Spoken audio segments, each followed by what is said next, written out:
All right, the story we're going to bring you this week is very interesting. It comes to you out of Moline, and it originated back in August 21st, 1996.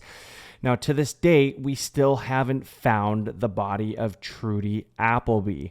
Trudy Applebee was an 11-year-old little girl that was out playing outside while her father was at work on that fateful day of August 21st, 1996. Now, her father had left for work in the morning. He said that Trudy was sleeping, and at some point somebody had saw her outside around 9:30 playing in the front yard, specifically the driveway. Her father, Dennis, comes back home right around lunchtime. He didn't see Trudy. He set down some food for her with a little bit of a note and went back to work. At some point, he hadn't heard from Trudy. He came back home and he didn't see Trudy. The food and the note was still in the same place, so he knew that nobody had been in the house, and he started to panic at that point. What he did next was file for a missing persons report. Fast forward to today, the body still hasn't been found. Trudy hasn't been found at all. Now, we don't know what happened to Trudy. Maybe Trudy's out in the world somewhere and somebody had taken her and raised her as their own. But we do have some persons of interest, and this story gets kind of interesting with that. First and foremost, before we get into some of these people of interest, let's just talk about her parents, Dennis and Brenda. So throughout this thing, obviously Trudy was at her dad's house at that point. He had to go to work. He had left her. She was only 11. Back in the 90s, this would have been pretty typical, especially for mid-90s, an 11-year-old child staying home alone while their parent goes to work. Okay, pretty typical. And then parent comes home to feed their kid lunch.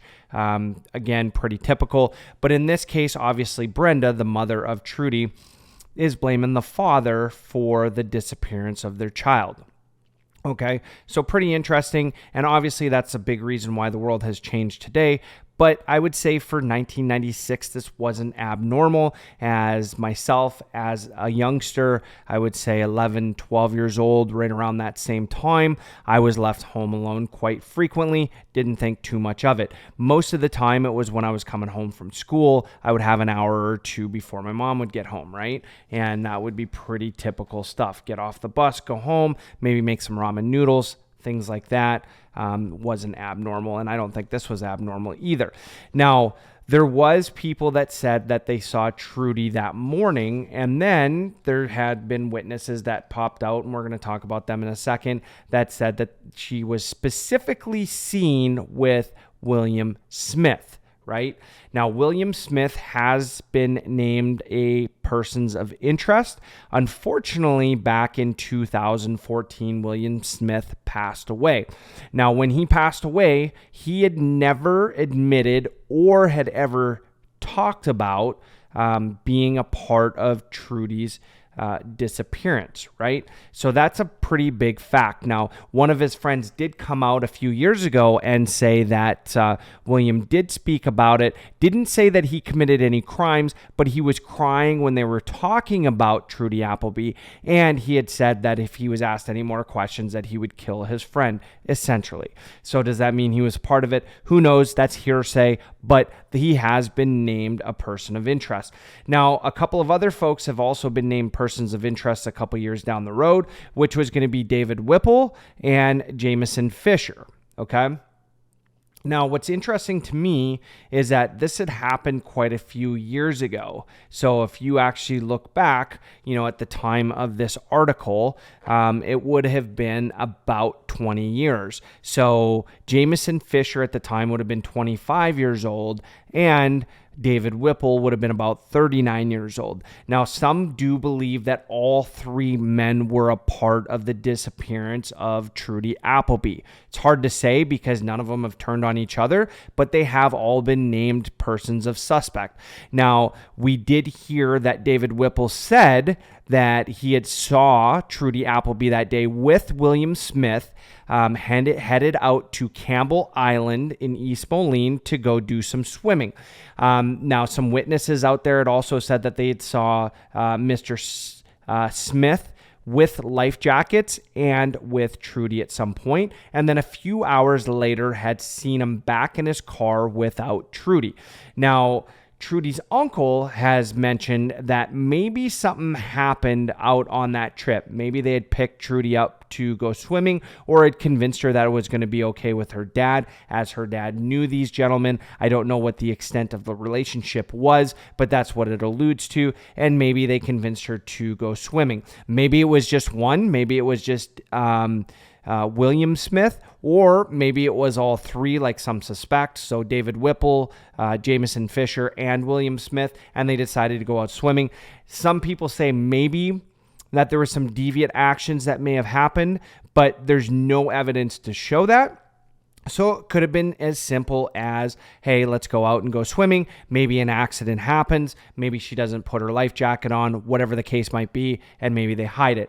The hard part for me is you've got three people that haven't said anything or have turned on each other ever since they've been named persons of suspect. Now, is that possible that they wouldn't? It is, but most of the time if somebody knows something and they know they're facing jail time, or in this case, something as horrific as having an 11-year-old girl disappear, you would think they would want to clear their own name. So that tells me that maybe there wasn't all three that were with Trudy that day. Maybe they were, maybe they weren't, but it would tell me that maybe there was just one person.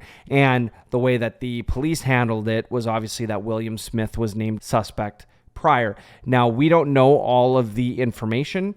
And if you listen to the police department, they haven't released all the information because they are trying to keep things close to their vest. But they do admit that it took 21 years before they let out more information. And maybe that was a little bit too long because they hadn't had a person of interest or a suspect to that point. My curiosity is, when they did talk to Mr. William Smith, did he implicate or kind of say there were some co-defendants like David Whipple and Jameson Fisher that day? Or did he say that maybe they were going to be his witnesses to prove that he hadn't had anything to do with Trudy Applebee to that point? I don't know. Obviously, the police know something that we don't. At this point, there's three people that have been named persons of interest, one of them being deceased, which is William Smith. So we'll never know what part he played in that, unless there was multiple people that were responsible for the disappearance of Trudy Applebee. And then at that point, maybe we will hear something more.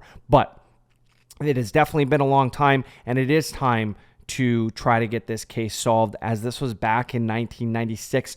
We're only 5 years away, less than 5 years away from being 30 years. And just like our other missing cases, how does somebody just go missing? How do they vanish without a trace, with nobody knowing what was going on?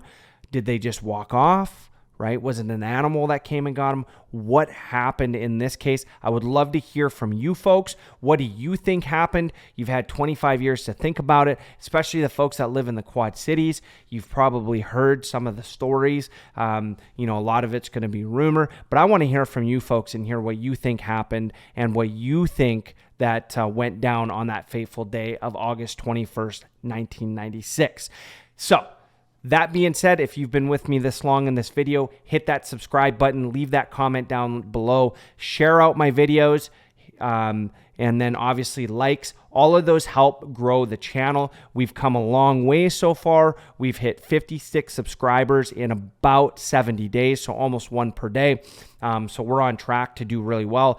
But on that pace, it's going to take us a couple of years to get monetized. I think we can do it a little bit faster, especially with how much time and work we're putting into each one of the videos and the research, and then really interacting with the community, interacting with you, because I do appreciate all your feedback.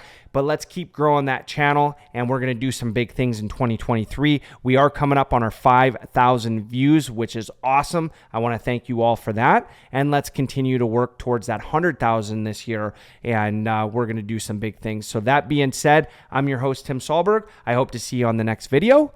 If not, check me out on the live streams. Have a wonderful week.